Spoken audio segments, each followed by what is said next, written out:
అందరికీ నమస్కారం. మహానేత శస్త్ర సంకేత పరంగా 21వ శతాబ్దంకి పోవాలని కలలు కని యావత్ ప్రపంచ దేశాలతో పోటీ పడే విధంగా భారతదేశాన్ని తీర్చిదిద్దినటువంటి మహానాయకుడు రాజీవ్ గాంధీ. వారికి నివాళులర్పించేందుకు మంత్రులు, ఎమ్మెల్యేలు, ఎంపీలు, చైర్మన్లు అందరికీ రావడం జరిగింది.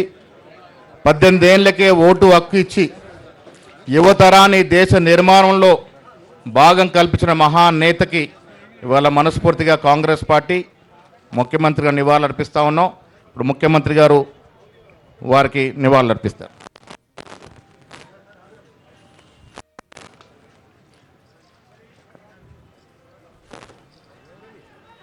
అమరుడైన రాజీవ్ గాంధీ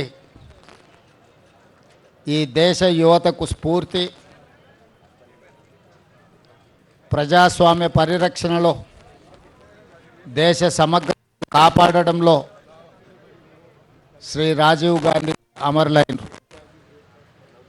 గాంధీ వారసత్వాన్ని పుణికిపుచ్చుకున్న రాజీవ్ గాంధీ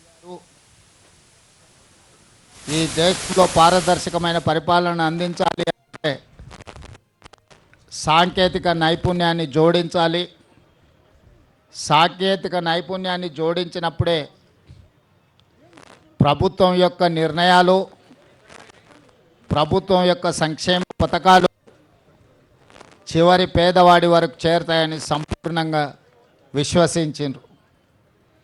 అదేవిధంగా దేశ భవిష్యత్తును నిర్ణయించడంలో 21 సంవత్సరాల ఓటు హక్కును 18 సంవత్సరాలకు తగ్గించడం ద్వారా కళాశాలలో చదువుకుంటున్న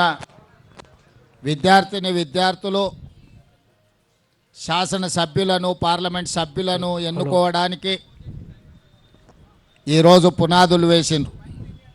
అదేవిధంగా స్థానిక సంస్థల్లో, చట్టసభలలో మహిళలకు సముచితమైన ప్రాతినిధ్యం ఉన్నప్పుడే సమస్యలు చర్చించబడతాయని చెప్పి ఆనాడు మొట్టమొదట స్థానిక సంస్థల్లో మహిళా రిజర్వేషన్లకు పునాదులు వేసింది రాజీవ్ గాంధీ గారు. ఈరోజు ఈ దేశంలో కంప్యూటర్, అదేవిధంగా